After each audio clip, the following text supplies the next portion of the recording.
तर पहलगाम दहशतवादी हल्ल्यामध्ये शहीद झालेल्या शुभम द्विवेदी यांच्या पत्नी यांनी पंतप्रधान नरेंद्र मोदींचे आभार मानले।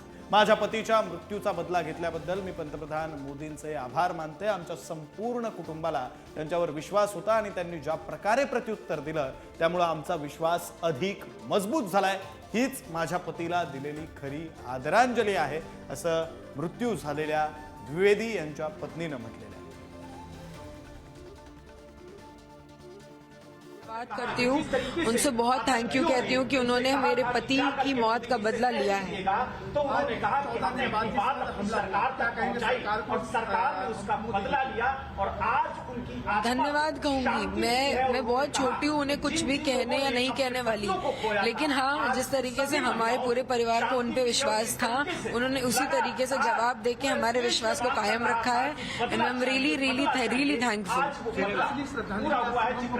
जिस तरह से आपसे आतंकी में बात की। बिल्कुल सर, असली श्रद्धांजलि, और शायद वो आज जहाँ पे भी है, आज वो शायद थोड़ी शांति में होगा।